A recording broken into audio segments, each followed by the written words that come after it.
Hey, all right. Good morning, everybody. I hope you're feeling well. I'm feeling great. I found a neat little road out here. It's part of an ancient road that has been here for some time. People still use it. You can see there's tire marks and things. However, they had old roads like this in the ancient times, and they were not very safe as far as having robbers and people, slave traders that would come and get you.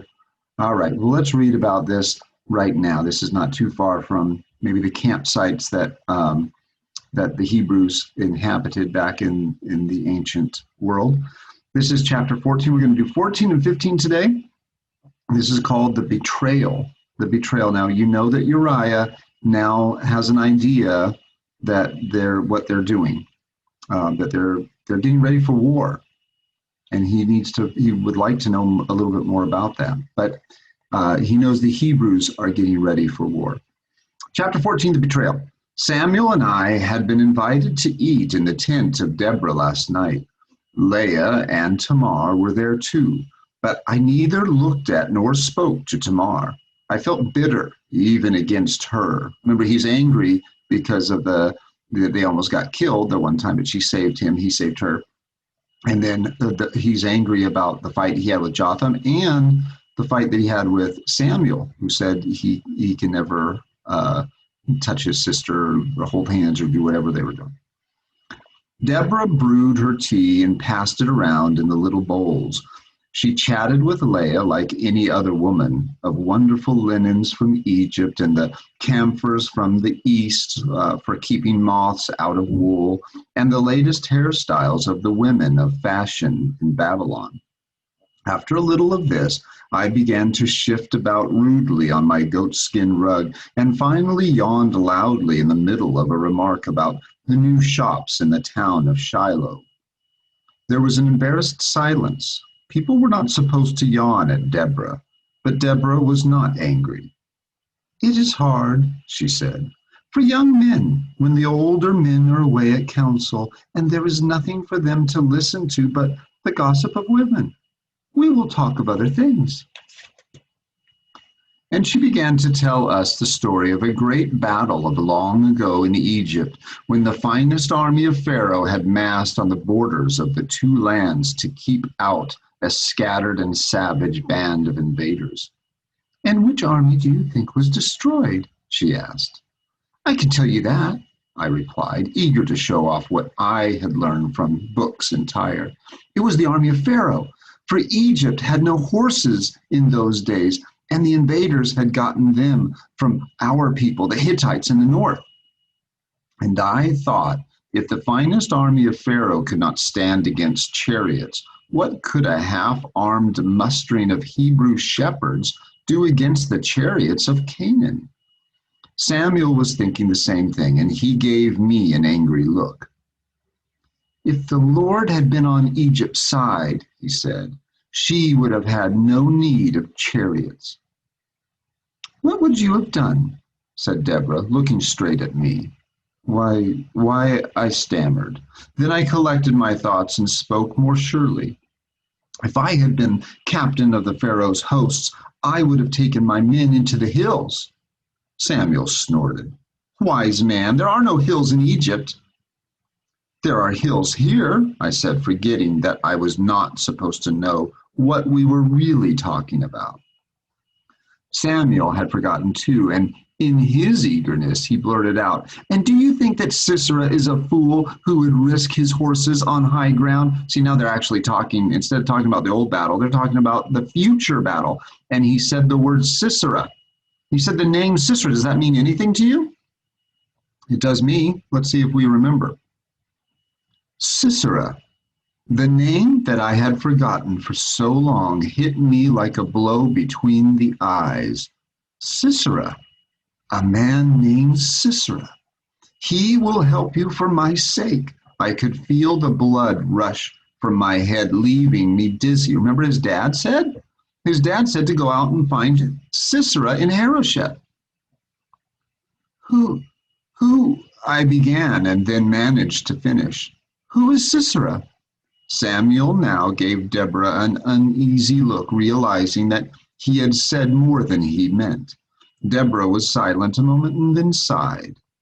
"Our young friend is not a fool," she said.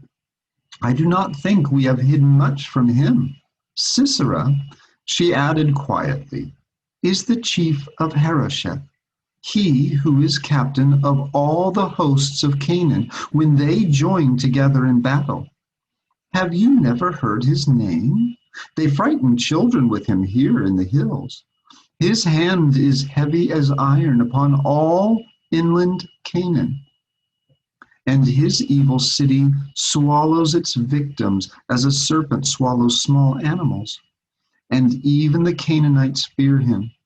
But he is a great warrior who went to Carchemish in his youth and learned from the Hittites the arts of war and horses and chariot fighting."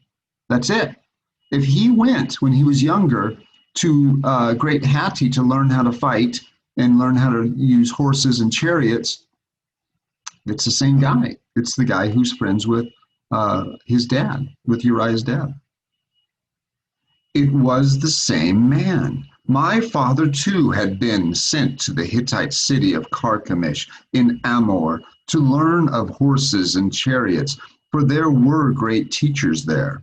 Once, when I was little, he had told me of a young Canaanite prince whom he had known there, whose life he had saved when a horse broke and ran with him, and with whom he had sworn friendship. But I had forgotten the story. "What is the matter with you?" Samuel was saying. For I was not able to sit still, but had gotten up and walked about the tent. I mumbled an excuse and sat down again, staring at the fire-lit faces. Sisera was the chief of Harosheth. Sisera was the captain of the hosts of Canaan. Sisera was my father's sworn friend. These people were his enemies, and I sat among them and ate their bread. This was what had come of my breaking my promise to my father and blaspheming against Moloch. The gods had punished me indeed.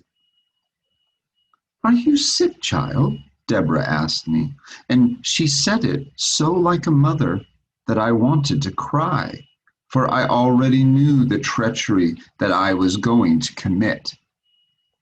That night I told the others that it was lack of air within the tent that made me faint, and that I would sleep at the door of the tent, and lying under the stars I thought of what I must do. I had taken the hospitality of the Hebrews and eaten food in their tents. To turn against them now would be a black betrayal, but to stay with them would be to break my promise to my dead father once and for all, and to set my hand against his friend, that would still be worse than any other treachery. He's what we call in between a rock and a hard place. He likes the Hebrews. He values their friendship. He respects them. He has taken their hospitality. He has been a guest and eaten their food. And now he has to choose. Do I help them or do I help Sisera, who's my dad's friend? And now he is in a very bad position. Besides, I told myself these people were not my friends. Jotham was gone without a word. Tamar had not stood behind me. And Samuel, so he's talking himself in. These people are bad. I'm going to go against them.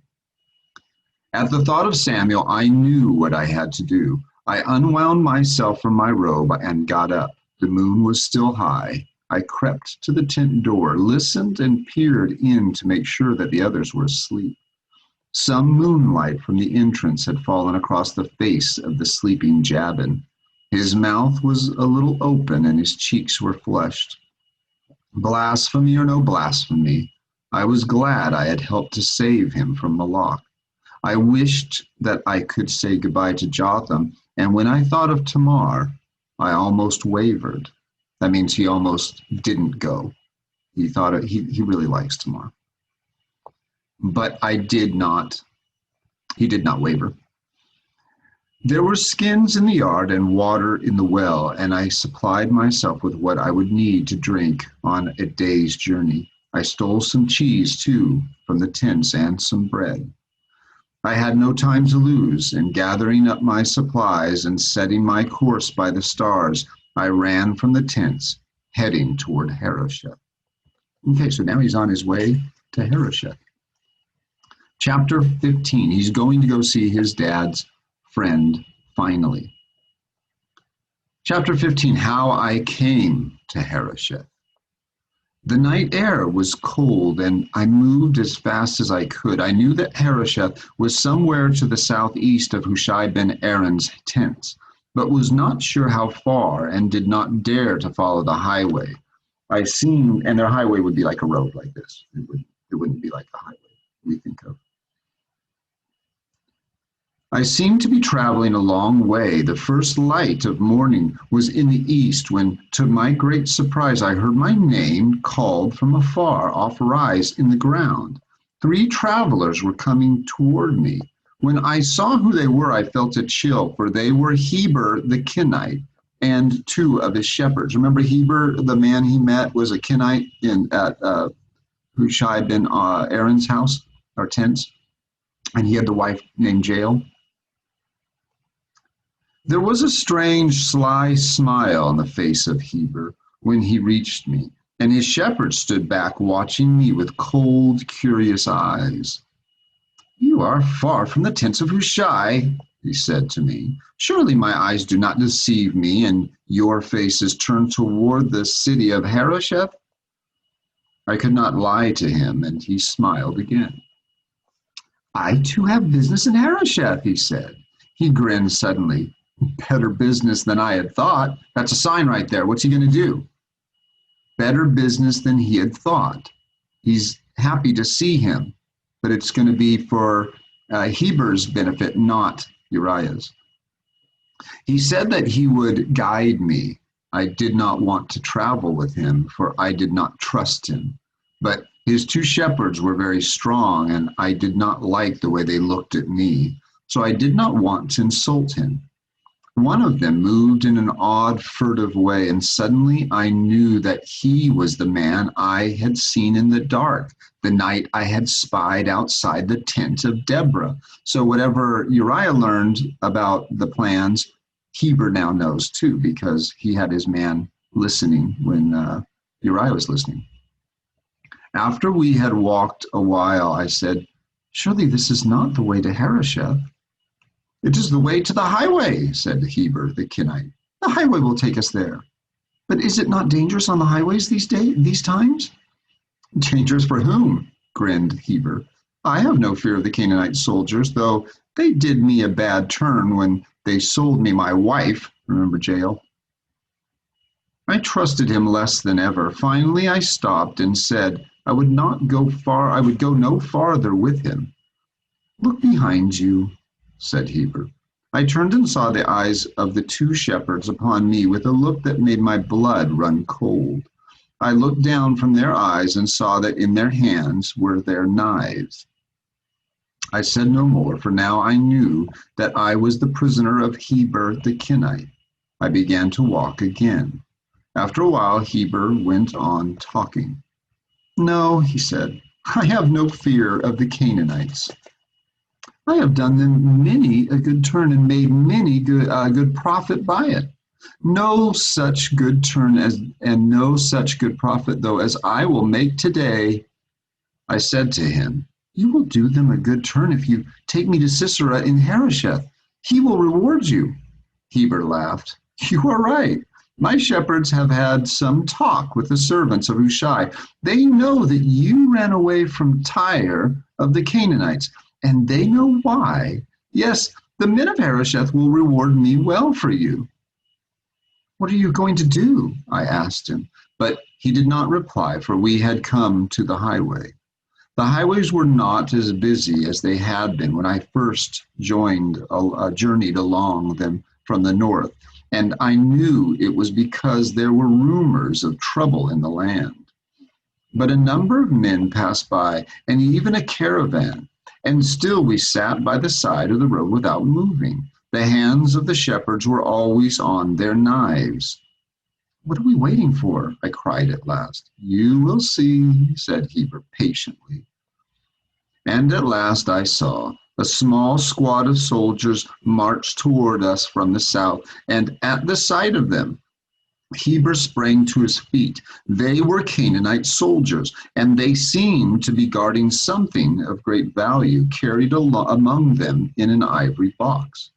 Heber went to them, waving his hands for them to stop. The captain gave the order for his men to halt, then listened while Heber spoke to him in a low voice. I saw him stare at me in astonishment, make the sign against evil, and start toward me. But Heber stepped in front of him, holding out his hand. They bargained together for a few minutes. Then the captain gave him some silver and pushed past him toward where the shepherds were guarding me. 2 of his men followed him. Then something happened that I had never thought could happen to me. They pulled me to my feet and tied my hands behind me. They bound a rope around my neck, as I had seen one bound about the necks of the Naphtalites. My heart jumped and pounded, and my tongue seemed to freeze with terror. What are you doing? I managed to cry out. Why are you doing this to me? This man has told us who you are, said the captain, pointing at Heber the Kenite. The blasphemer who stole the sacrifice to Moloch in Tyre on the day of the first fruits. Even here in the hills we have heard of this. The city of Harosheth will have 2 prizes today. We carry the image of Dagon, Lord of earth and sea, a gift from the king of Gaza to guard our city in a time of trouble. Already Dagon has shown us his favor, for it is Harosheth who will avenge the insult to the Lord of wrath. I stared at Heber the Kenite, still not believing what he had done to me. Then someone jerked at the rope about my neck. I stumbled and choked, and we began our journey to Harosheth. How I lived through the rest of that day, I cannot remember. For when the rope did not choke me, the dust of the highway did. And though the sun tortured me, they gave me no water. I cannot remember my first sight of the dark walls of the city on a height above the river, surrounded by its huts and stone cottages. But it must have been an awesome sight, for Harosheth, though surely not so great a city as Sidon or even Tyre, was the chief town of inland Canaan. It swallows its victims as a serpent swallows small animals, Deborah had said, and I was one of the victims.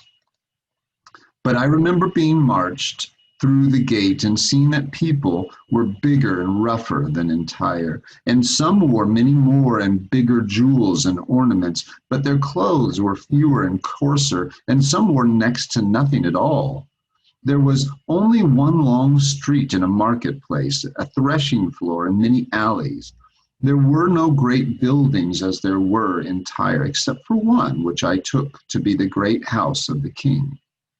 The people stared at us and shrank back out of our way, and some of them spat at me, so they're even spitting on them. For they could see I was not a slave, but a prisoner, a criminal of some kind. A beggar shouted something at me as we passed, and I think he put a curse on me, which frightened me more than ever. Father, I said to myself, I promised to come to Harosheth, but not like this.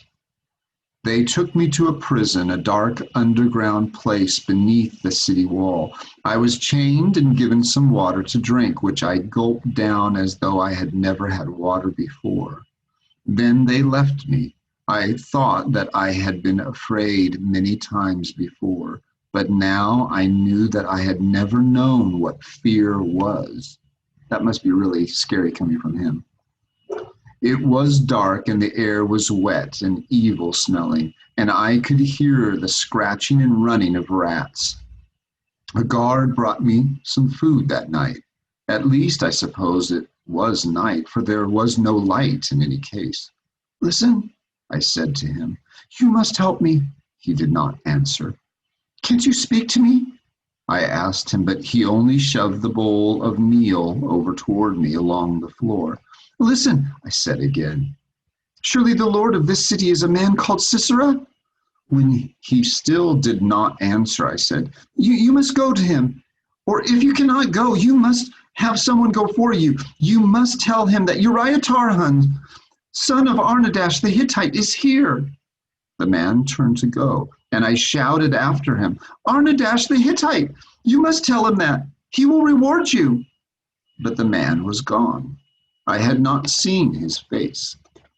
So I could not tell if he had even listened to me, and if he had, would he bother to speak?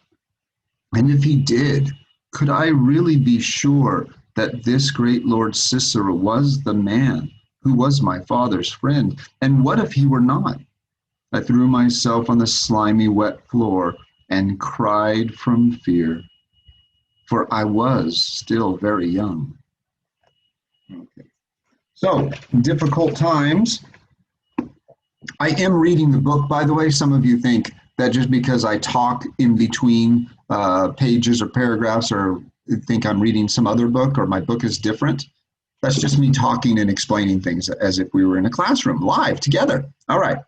So anyway, there you have it. I hope you're processing the story. Uriah Tarhan did come to Harosheth to see Sisera. Unfortunately, he's coming as a prisoner with a rope around his neck, walking on a dusty road like this one. And, he made a plea to the jailer, and hopefully the jailer will pass the message along to Sisera, and that this Sisera is indeed the man who his dad was friends with. Okay? Well, until tomorrow, we'll read what happens to him in his horrible situation in this awful prison under the rocks and all these things. Oh, it's just so dark and awful there. All right, we'll see what happens. Take care. We'll see you tomorrow. Bye-bye.